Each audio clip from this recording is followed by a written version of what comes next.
Welcome. During today's webinar, I'll be providing information about how to submit grants to IES's research grant competitions.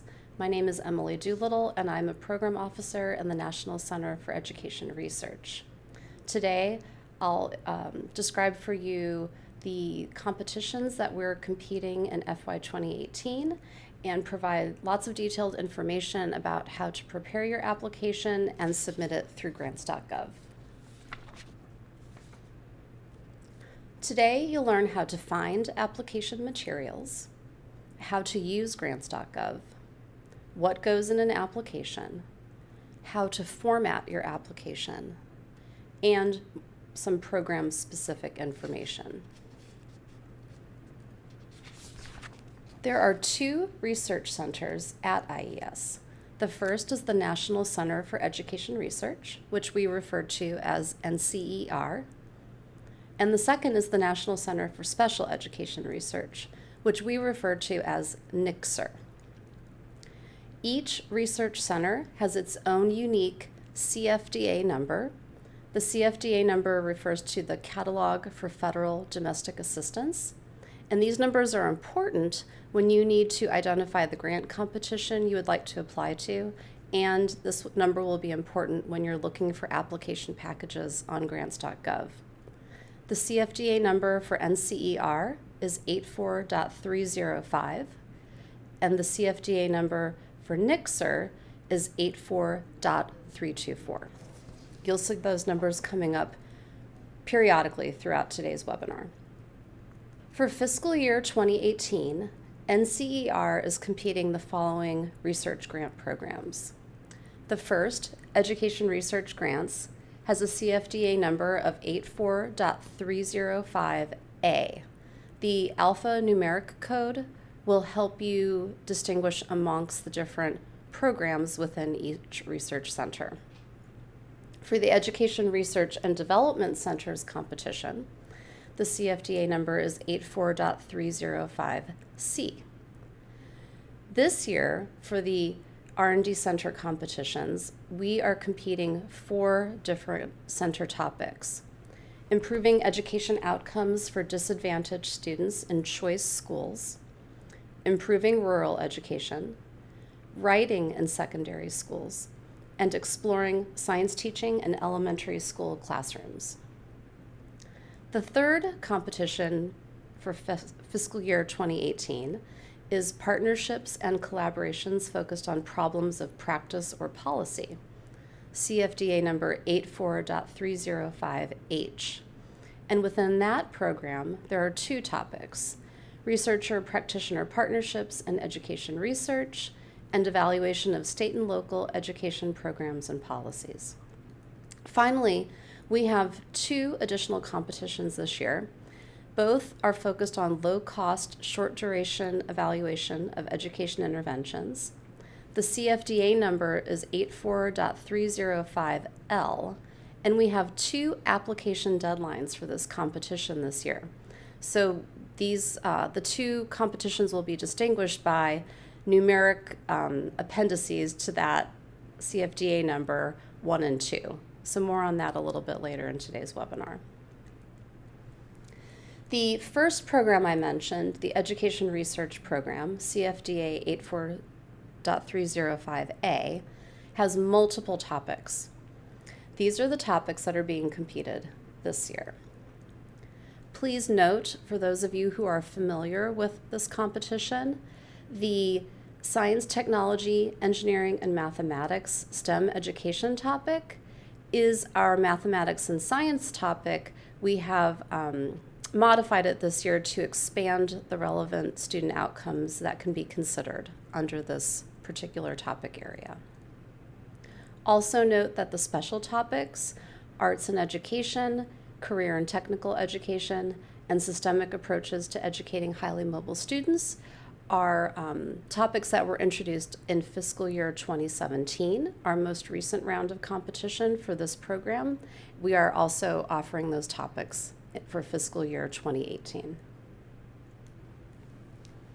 Here are the FY 2018 NCER research grant programs that are being competed.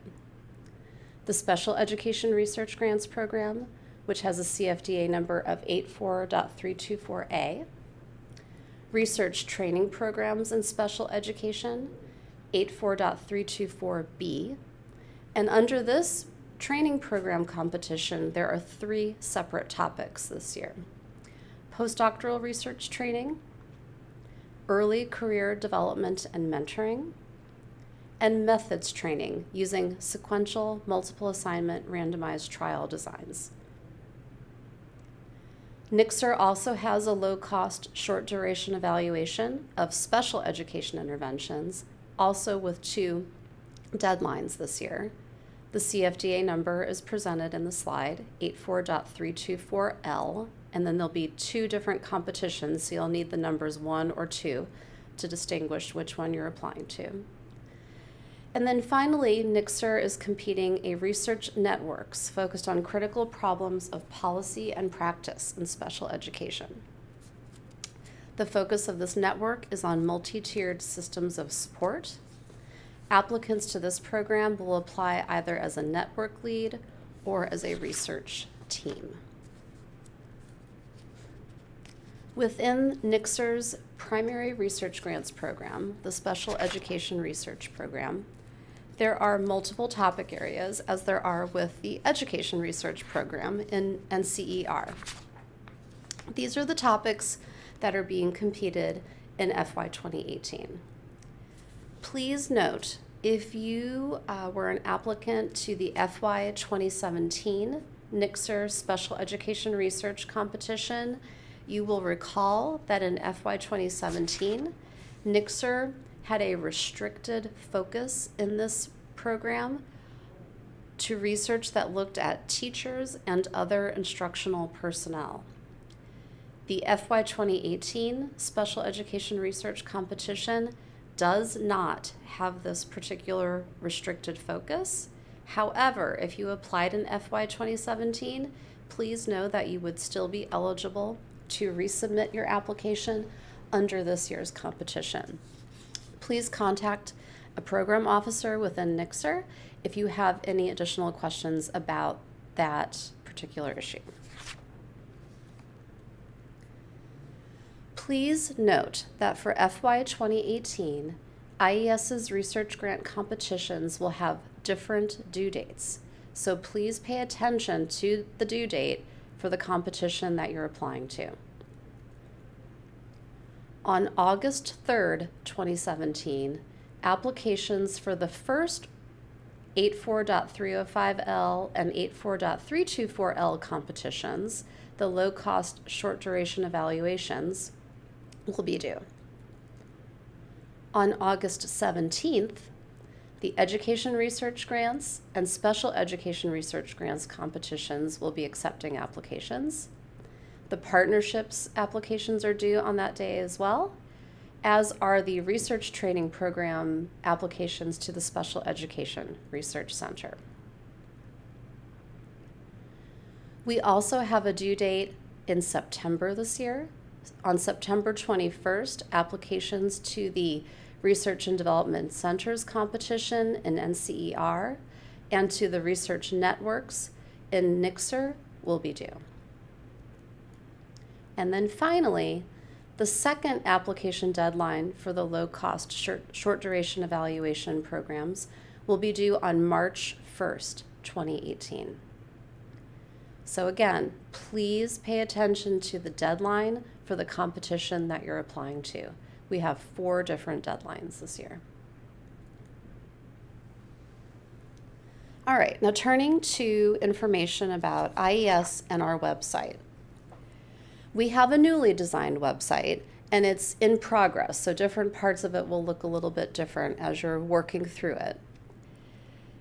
When you get to our website, please, the first thing you should do is sign up for the IES Newsflash if you haven't already done so. The IES Newsflash is our email alert system. It's a great way to get updates about things that are happening at IES in all of the different research and other centers that we have here. To sign up for the Newsflash, you hover your mouse over the news. and Events on the main IES web page, choose the news flash from the list, and it will bring you here. Once you get to this page, you'll enter your email address, and then you can select the particular areas of interest for you. If you're interested in research grant competitions, you should select updates from the National Center for Education Research, as well as updates from the National Center for Special Education Research. Now we'll turn to our first topic, which is how you find all the materials you'll need to submit your application. How to start. First, you need to find the request for applications for the competition you want to apply to. The RFAs have all of the information you need to submit your application. There you'll find both requirements and recommendations for a strong application, as well as information about submitting your application through Grants.gov. The second thing you'll need to do is find the application package for the competition you want to apply to. The requests for applications, or RFAs, for all competitions are available both on the IES website on our funding page, as well as on Grants.gov under Application Instructions. Here's the main IES webpage. When you get here, click on Menu, and then to find the RFAs, choose the Funding Opportunities link. Once you get to the Funding Opportunities page, you'll see the following information for our grants competitions.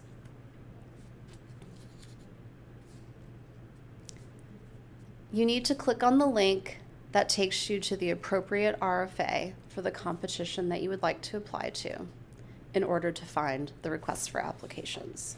And here are the listings of all of the different RFAs for our different program competitions in FY 2018. Remember, please pay attention to the deadline for your competition. IES has multiple deadline due dates this year.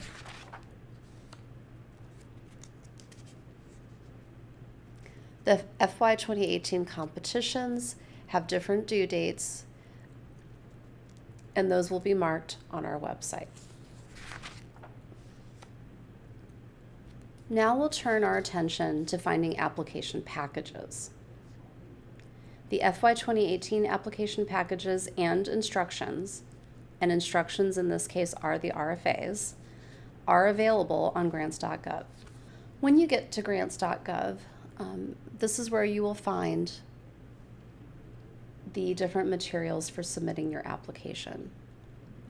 In addition to the Adobe Form application package, which has been the traditional way to submit an application through Grants.gov, Grants.gov is now offering a new option called Workspace. Workspace allows a team of registered Grants.gov applicants to use a shared online space to complete and submit an application. For this overview, I'm going to walk you through how to find the package without creating a workspace, but please do know that you have two options within Grants.gov.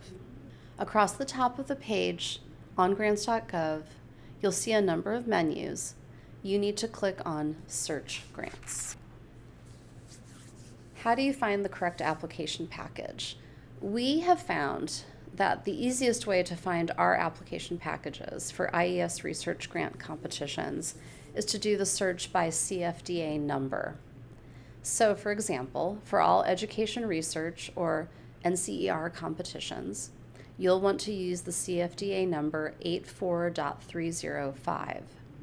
For the special education research or NCER competitions, you need to use the CFDA number 84.324. Notice that I'm not using the alpha part of the CFDA number here because there are multiple competitions within each center. And so to do your search, you need to do the search just by the numeric part of the CFDA number. Here's a screenshot of Grants.gov And I've circled for you the field where you would enter those CFDA numbers. Right now I'm going to take you through an example where I search for grants competitions being offered by the National Center for Education Research. So I'll enter the number 84.305 in the box and click search. The search yields the following list of grants competitions. There you'll see all of the competitions for FY 2018 being offered by NCER. And here's the list of the different competitions that are available through NCER this year. And so again, the Grants.gov search will yield more than one application package. Please download the application package that is designated for your competition. You'll want to look at both the opportunity title and the CFDA number to ensure that you have the correct application package. And on this screen, I've circled for you the CFDA number for the search, and then where you can find the opportunity title, as well as the specific number for each competition. And here I've circled 84.305A, which is the Education Research Grants Program competition. Once you click on that opportunity title, it takes you to this page. Here is a good opportunity just to ensure you have the correct opportunity, CFDA number 84.305A. And so again, you have a program title and a CFDA number. Those are the things you need to look for to find your application package.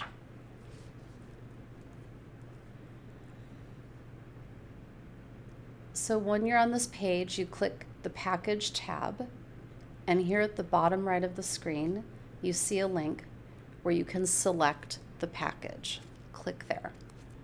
Once you click the package, it takes you to this page. Please note that you are allowed an opportunity to submit your email to Grants.gov. I would recommend that you do this because this way you will receive email updates from Grants.gov if anything changes with this particular opportunity or with the application package.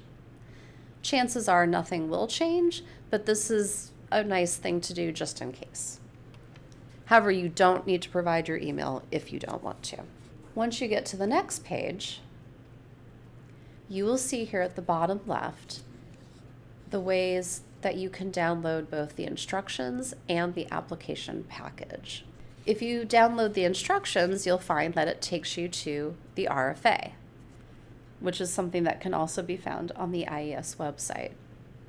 Here, I'm going to show you how to download the package. So if I click the bottom link there, it pulls up my grant application package. This package is in Adobe. It is a PDF form. You can, again, at the very top, make sure you have the right application package. You should see the CFDA number, the description, education research, development, and dissemination. The opportunity title at the very top is education research. That's the program we've talked about. We're in the right place. Also notice that on this form and in this application package, you'll see fields highlighted in yellow and outlined in red.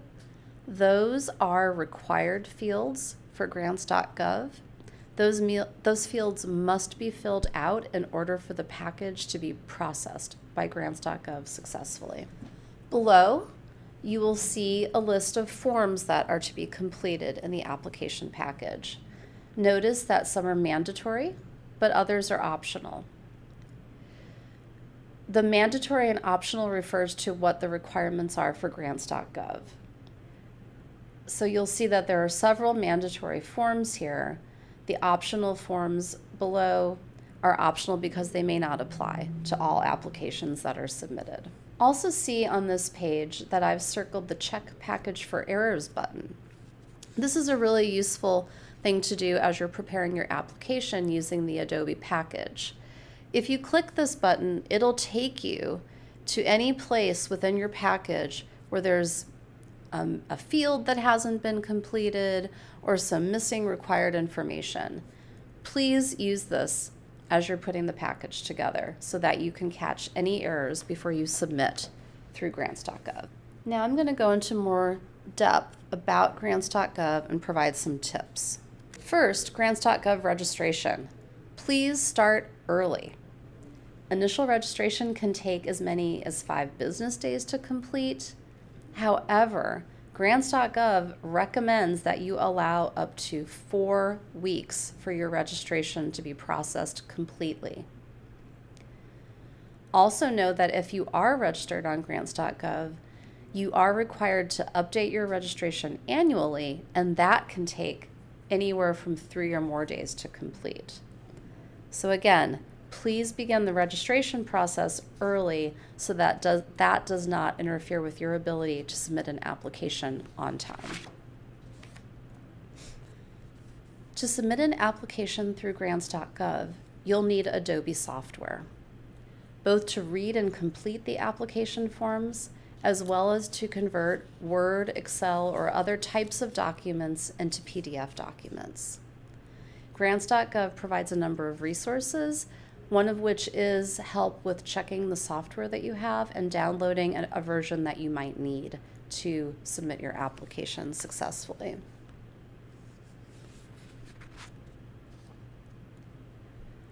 Please note that your application must be submitted electronically using Grants.gov. We do not accept applications submitted in any other form. For example, don't email your application to a program officer like me.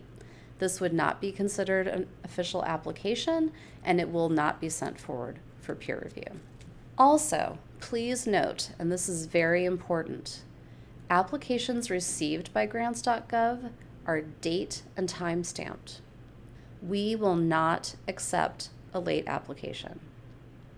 It is critical that you submit your application on time.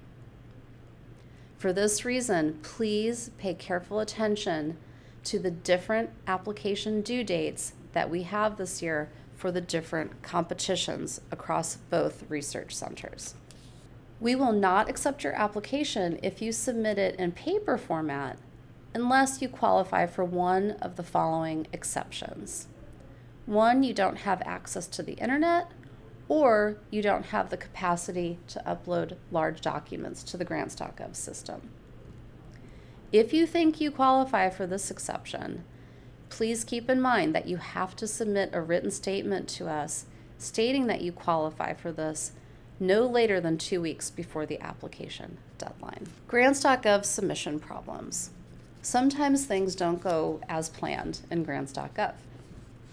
If you are having a problem with the Grants.gov system, what we call a technical problem with Grants.gov, please contact the Grants.gov support desk. You can phone them, there's an 800 number, you can email them, and they also have a support center online. Once you contact the Grants.gov support desk, you will receive a case number. You must keep a record of this case number. As a reminder, late applications are not accepted by IES. However, if there was a technical problem with the Grants.gov system, and that problem with Grants.gov prevented you from submitting your application on time, please contact us, and we'll let you know how to proceed. Again, this is a problem with the Grants.gov system.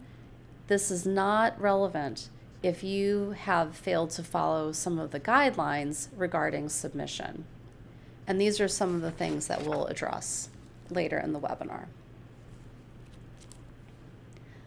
Once you submit your application through Grants.gov, we strongly encourage you to track your application.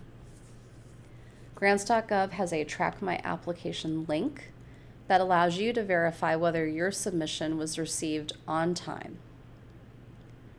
Here's an example of the Grants.gov tracking number that you'll be assigned. And here's a screenshot that shows you where you can find the place to track your application. You can see there at the menu along the top, there's a tab for applicants, and at the bottom right, you'll find the screen to click for tracking your application. And that will take you here. You simply enter that tracking number and hit the Submit Tracking Number button. Once you submit your application to Grants.gov, you will receive several emails confirming its status.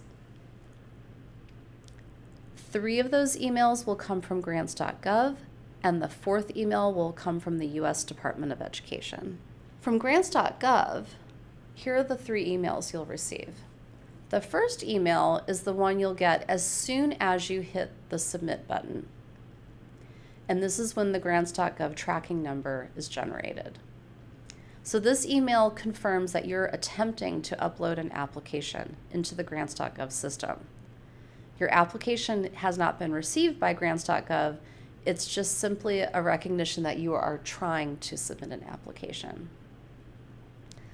The second email will tell you whether you were successful or not.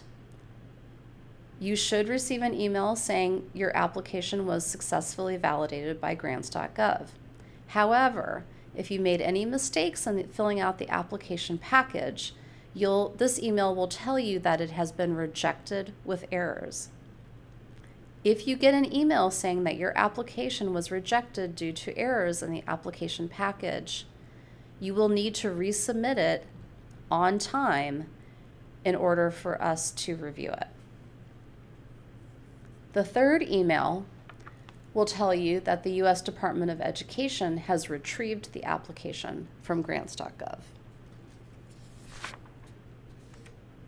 Finally, you'll receive confirmation from the Department of Education.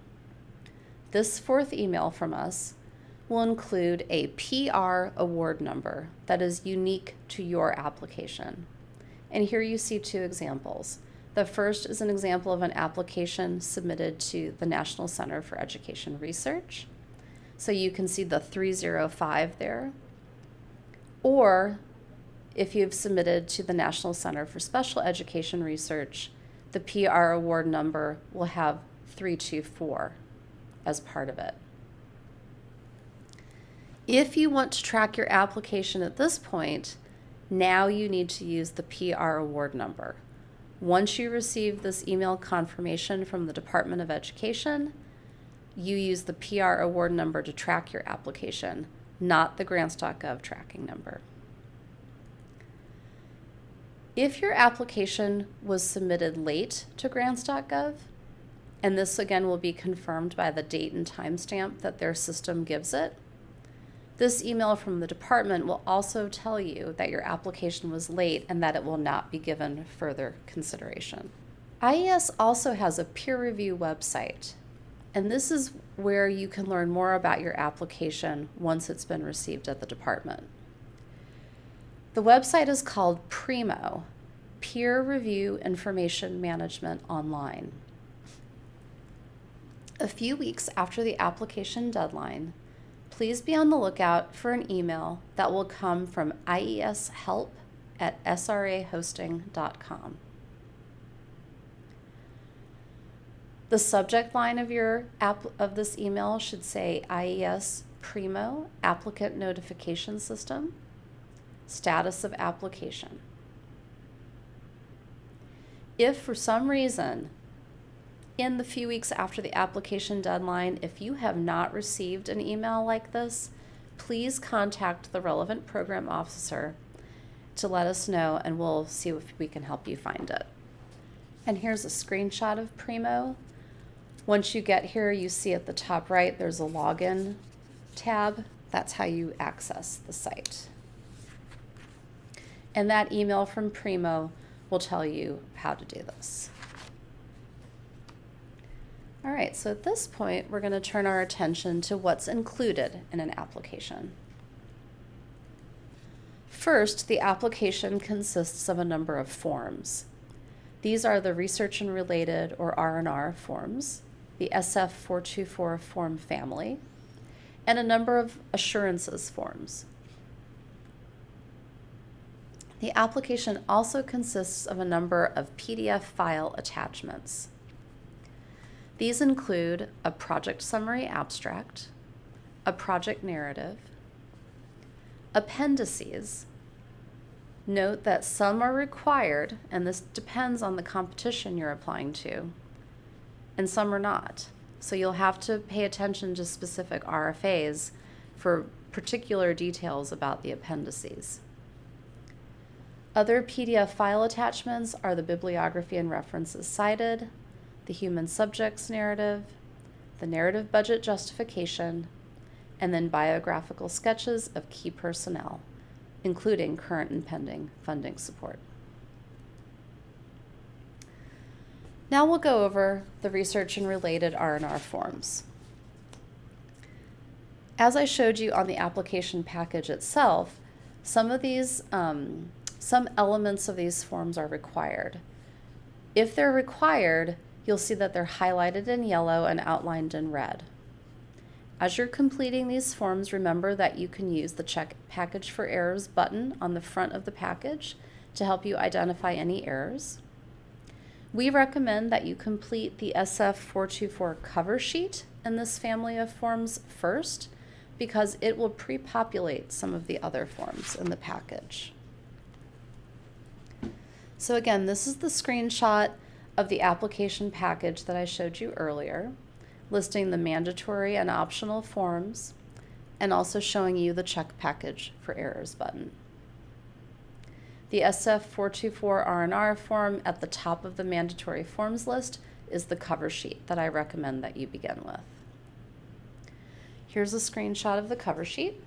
You'll see a variety of fields that are highlighted in yellow and outlined in red here. Those must all be completed in order for your application to be processed by Grants.gov. I want to draw your attention, though, to a field that is not required by Grants.gov, but that which we would strongly encourage you to use in order for your application to be processed appropriately. And this is item 4B. You'll see it at the top right of the cover sheet. And this is called the Agency Routing Identifier. We use this field on the cover sheet for two reasons. One, we use it to screen applications when we receive them from Grants.gov for responsiveness to the competition requirements. We also use this item to assign applications to the appropriate scientific peer review panel. Your application runs the risk of being rejected as non-responsive or assigned to the wrong scientific peer review panel if you don't use the correct codes in this field.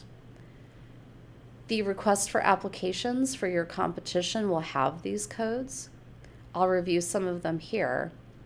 So please do consult the RFA to ensure you have the appropriate code. These are the NCER agency routing identifiers for our main education research grants program, 84.305A. And again, this information is in the RFA.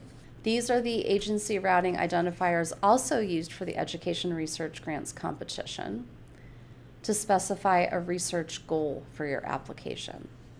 More information about the topics and goals for this particular competition can be found in the request for applications. For NCER's other competitions this year, the following codes are used. And again, each RFA will have this information. Here are the agency routing identifiers for NCER. So these are the topics and goals for their special education research competition, and then for their other competitions that are being competed this year. All right, so moving on to other forms in the application package. This is the other project information form, and this is where you're going to attach all of those PDF files that I mentioned earlier. Remember, all of these attachments must be PDF files. Now here's some important guidelines for those PDF files, and you must follow these guidelines in order to ensure that your application makes it through Grants.gov and is received by the Department of Education. Please make sure that PDF files that you include in your application are in a read-only, non-modifiable format. Please give each attachment a unique name. And please ensure that the titles or the names of those files are no more than 50 characters, and if possible, avoid special characters, as Grants.gov has certain restrictions about the types of characters that can be used for file names. Also make sure that the PDF files you attach are individual files, so don't try to attach a PDF portfolio file or an interactive file or anything that's fillable. And do not try to attach a password-protected PDF file. All of these are things to avoid because this could prevent your application from going through successfully.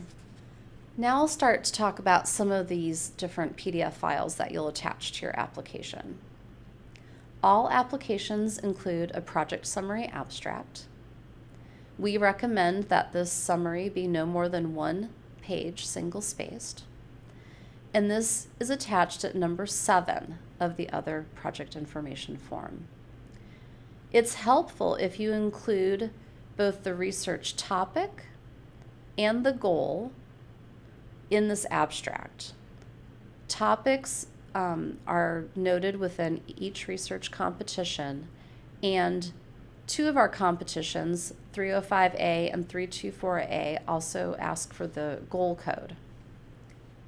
Please ensure that these topic and goal codes and specifications match in the research, the project summary abstract, and on item 4B of the SF424 R&R form, the cover sheet. You will also attach your project narrative to the other project information form at item number 8. The recommended page length for the project narrative will vary by RFA, but typically project narratives for our competitions are recommended to be no more than 25 pages. The project narrative includes the substantive piece of your application. This is where you're describing the research that is being proposed. Project narratives have 4 sections, or 5 in some cases. It depends on the competition.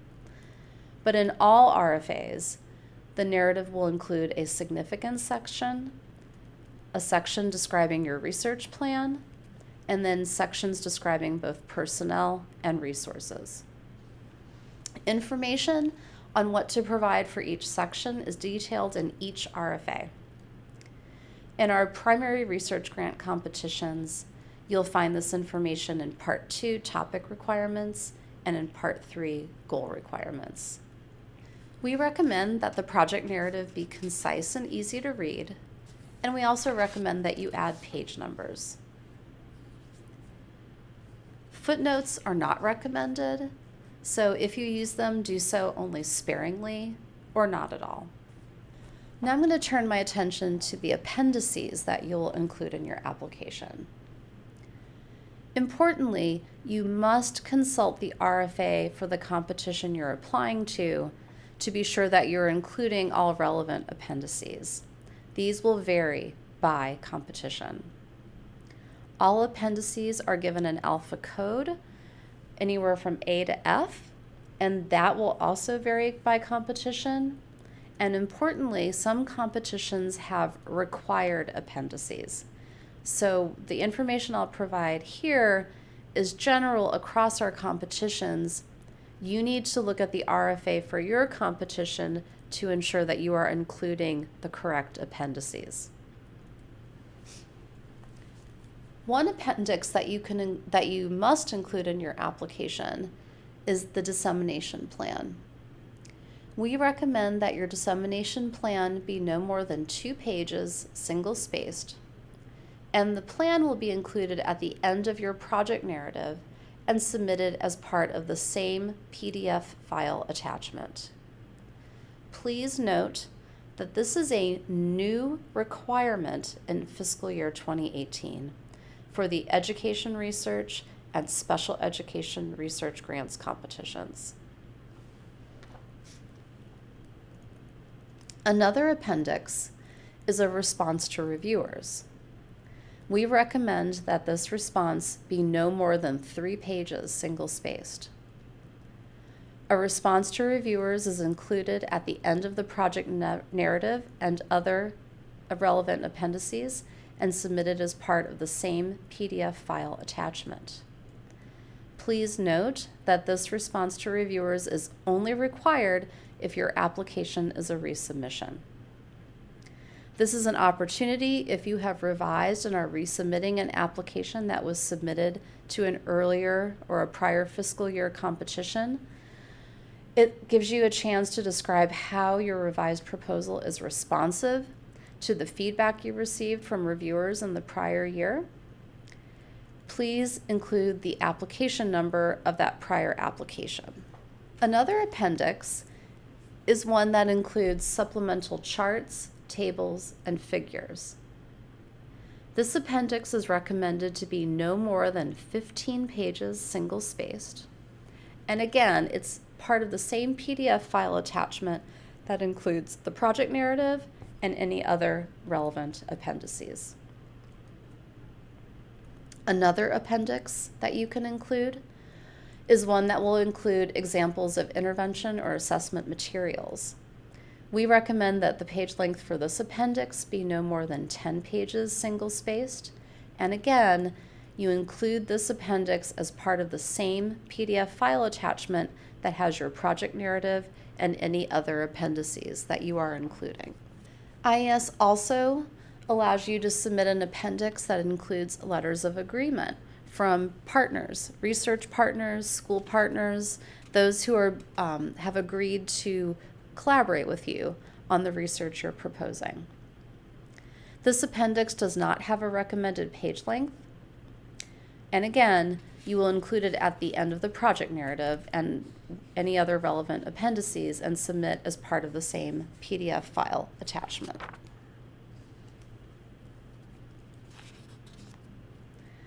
A little more on these letters of agreement. We strongly recommend that you include letters of agreement in your application. These letters might come from schools or districts or consultants who are working with you on the proposed research.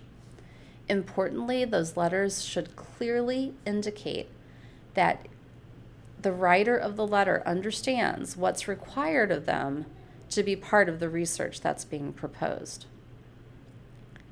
We do not recommend that you reduce the size of the letters just to ensure that reviewers can easily read them.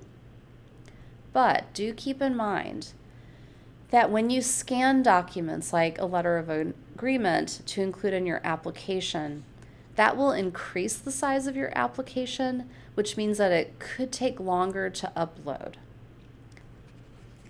Another appendix that's included in some IES applications is one that includes the data management plan. We recommend that the data management plan be no more than 5 pages single-spaced, and again, it's part of that same PDF file attachment that includes your project narrative and any other relevant appendices.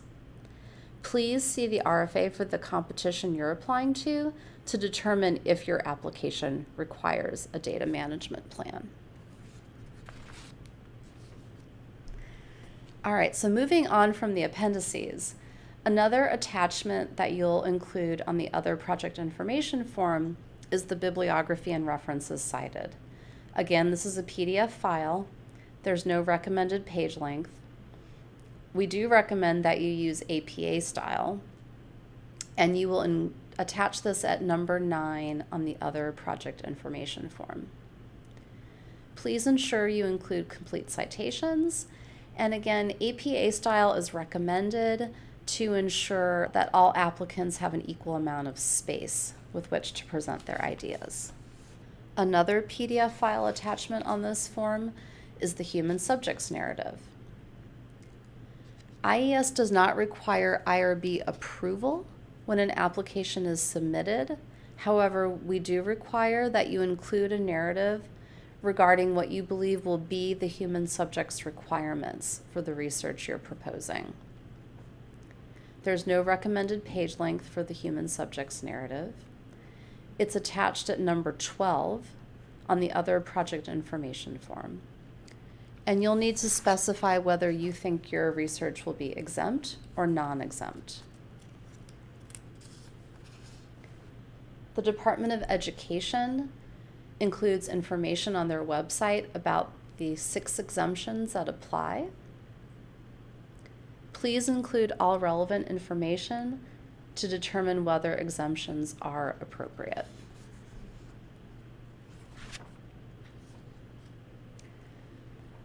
If your research is non-exempt, please include information on the following: human subjects' involvement and characteristics, the materials you'll be using in the research, your recruitment and informed consent procedures, descriptions of any potential risks and how you will protect against those risks, the importance of the knowledge to be gained, and information about any collaborating sites.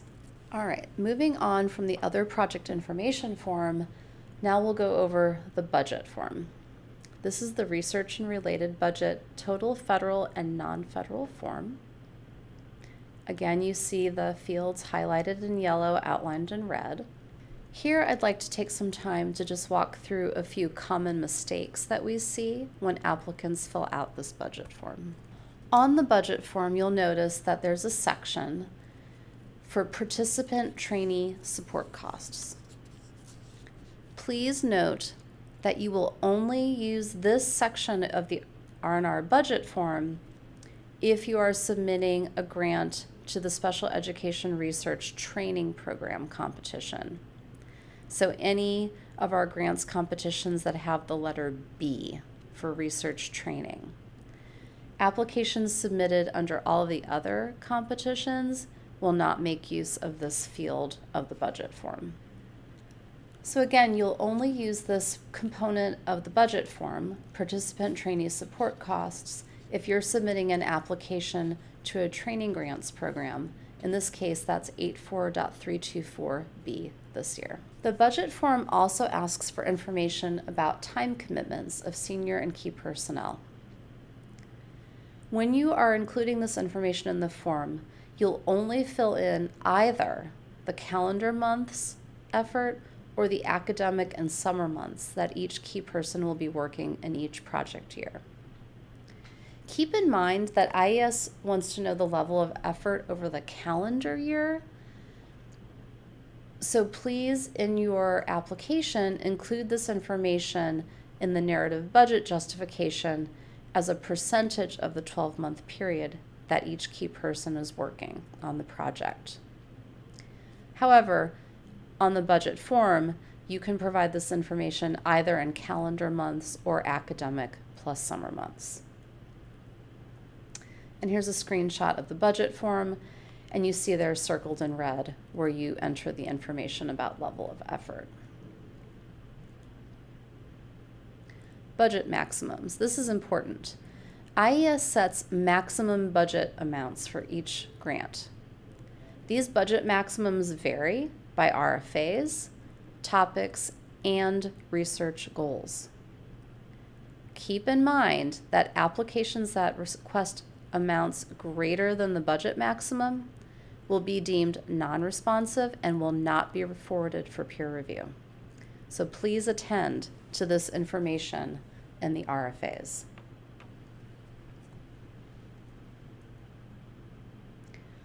With your budget, you will be including a narrative budget justification. This is again a PDF file attachment.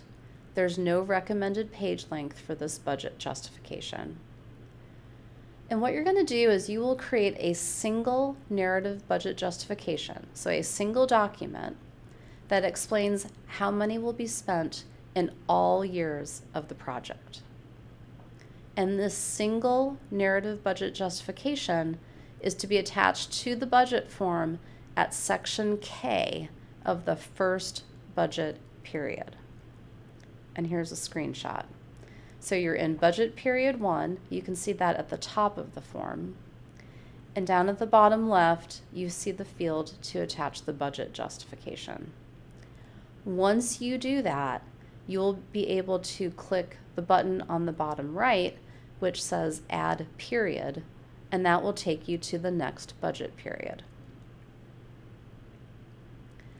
The narrative budget justification needs to provide sufficient detail so that reviewers and IES staff can determine if your costs are reasonable. Make sure the narrative justification aligns with the budget. To make it easy to cross-check the budget and the narrative, please organize the narrative either by year and then categories broken down within each year, or by category, and then each category explains cost in each year. It's up to you how you want to organize it. Just make sure it's easy to compare the narrative to the budget form itself. A couple other pointers about your budget. Please make sure if you're including a subaward on your grant application, that the subaward itself is not duplicating costs that are represented in the main award. As a reminder, we'd like to see time commitments for key personnel described as calendar year % effort. Also describe the responsibilities of the PI and other key personnel in your narrative budget justification. And finally, if there are any cost sharing that you're proposing, explain that in your narrative budget justification as well. Your budget will also include an indirect cost rate. You're to use your institution's negotiated federal indirect cost rate, and we recommend that when appropriate, according to the terms of your institution's negotiated agreement, that you use the off-campus indirect cost rate. Please, when you're putting together your budget, make sure you're not including things as direct costs that are really indirect costs, again, as defined by that negotiated agreement. And if for some reason you don't have a negotiated indirect cost rate agreement at the time you submit your application, keep in mind that if you are recommended for funding, you will need to have an indirect cost rate agreement in place at the time of award in order to claim indirect costs. If you have questions about this, please feel free to contact a program officer for more information. And now the subaward budget. If you are including a subaward or multiple subawards on your grant application, you will use one of the optional documents or optional forms that are included in the application package. And this is the R&R Subaward Budget Federal Non-Federal Attachments form. When you open up this form, you'll see that it will allow you to both extract and then attach a budget form, which is a PDF document, for each institution that will hold a subaward on the grant. Whether you include a subaward on your proposed research is up to you, but remember that typically a subaward and a separate budget like this is only required or makes sense if that organization is actually performing a substantial portion of work on the project. Here's a screenshot of the subaward attachment form. And again, you use this optional form within the application package to extract a budget form for the subaward to fill out. And then once that subaward budget is filled out, you will add it as a PDF attachment to this form for submission with your application package. Now turning to another PDF file attachment to be included in your application. These are the biographical sketches of key personnel. Each key person will include a single PDF file to be attached in the application that describes their experience and expertise that they're bringing to the project. We recommend that the biographical sketch be no more than 5 pages. which consists of a 4-page abbreviated CV and a 5th page that lists your grant support. This PDF file, or each PDF, so each biographical sketch, will be attached at the Attach Biographical Sketch field of a different form in the application package, the Research and Related Senior Key Person Profile Expanded form. The Institute encourages you to use the IES Biosketch, available through Science CV, or you can develop your own Biosketch format. Either one is fine. If you're interested in looking at the IES Biosketch, you can find it on this website. The green button in the middle, you would click to take you to the IES Biosketch. Here's a screenshot of the Research and Related Senior Key Person Profile Expanded form, where each biographical sketch is attached. So you'd fill out the information above. In this case, this is a screenshot of the Project Director Principal Investigator field on this form. You would fill in all the relevant information for the PI for the project, and then there below attach the biographical sketch. The application package includes a few more mandatory forms. There's a project performance site location form. You can describe up to 8 different sites. There's an assurances form for non-construction programs, as well as a Grants.gov lobbying form. And here are screenshots of those forms. The project performance site locations form, the assurances for non-construction programs, and finally the lobbying form. Now we're going to shift gears slightly and talk about formatting recommendations that we have for the PDF files that you're attaching to your application. So in general, when you're formatting the PDF files, we think about pages as being 8.5 by 11 inches, one-sided, with 1-inch margins at the top, bottom, and both sides.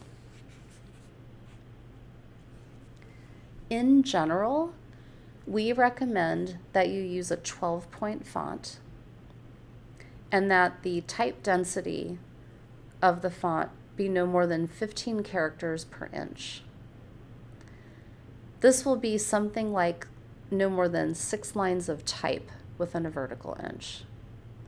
And we also recommend for PDF files that the text be single-spaced. If you include any graphs or diagrams or tables or charts in your PDF files, we recommend that they reproduce well if they were to be printed out in black and white. And also keep in mind that, you might have a smaller font size in these tables and charts, something smaller than 12-point font, but just keep in mind that you want to make sure it's readily legible. You want to make sure that the peer reviewers can actually read the information you're including. And now I'm going to turn to general program information. First of all, in terms of eligibility for applying for an IES grant, eligibility is fairly open and broad for us. We simply state that applicants must have the ability and capacity to conduct scientifically valid research. So it's really on you as the applicant to make the case that you have the ability to do the work you're proposing. Also know that for IES research grant programs, we don't have any cost sharing or matching requirements. Now for award information. A few important points to make. Awards always depend on the availability of funds, but importantly for IES, awards depend upon the quality of the applications that are received, and quality for us is determined by the peer review process. Awards also depend upon the scope of the project proposed. And so, for example, as I mentioned earlier, Different topics, different research goals have different scopes of work and a different associated budget maximums. So remember, there is a maximum dollar amount that IES sets for each of its grants programs. You must look at the relevant request for applications to find this information. This is important. NCER and NCER have budget maximums. Please look at those. Any application that comes in asking for a budget over the maximum will not be reviewed. And now, as we're moving to the end of the webinar, some final reminders. Each RFA includes an application checklist. We strongly recommend that you use that application checklist to make sure that you have all the required components of the application. You can check to make sure that you have all the mandatory forms that you need to include in your electronic application package for submission through Grants.gov. You can use the checklist to make sure you have all the correct PDF files attached to the proper forms. And you can use the checklist to make sure you've completed all the certifications and assurances. Finally, please do use that Check Package for Errors button on the application package. Also, and this is probably the most important message of the webinar, IES sets strict application deadlines, and you must submit your application and have it confirmed and validated by Grants.gov on the due date. And keep in mind, for FY 2018, we have different due dates depending on the competition you're applying to, so pay attention. Also, we strongly encourage you to use the Track My Application link on Grants.gov. Remember, you can use this Track My Application link while the application is being processed through Grants.gov. Pay attention to your email also. You get 4 in total, and you want to see that last email with the PR award number and a date and timestamp that tells you it was received on time. Other things to remember: register for Grants.gov early. This is very important. Registration can take as long as 4 weeks. So if you aren't already registered on Grants.gov, please do so right away. Also, review all the application submission information at the end of the RFA for the relevant competition information on filling out forms and uploading applications. Remember, some of the details on appendices and what's required and not will vary by RFA. So do look at the specific RFA for your competition, but know that the back end of all of the RFAs have the similar information about how to complete the application and how to submit through Grants.gov. And then finally, make sure you download the right application package, the one that's for your competition and for your deadline. Because of, some of the challenges on completing the application package without errors, and because of the multiple components that are included, IES recommends that you submit your application early. We recommend about 3 or 4 days in advance. Grants.gov also recommends this because traffic can get heavy around an application deadline, and you don't want to risk submitting your application late. Remember, IES does not accept late applications. And then also do verify that that submission is okay once you click submit using the Track My Application link. And last but not least, always know that you can contact a program officer at IES if you have more questions about the substantive requirements for an application, or if you need any help with completing forms in the application package. Relevant program officer information can be found on our website and in the RFAs. And here are the 2 relevant sites you'll need to go to: the IES Funding Opportunities page and Grants.gov. And that concludes today's webinar.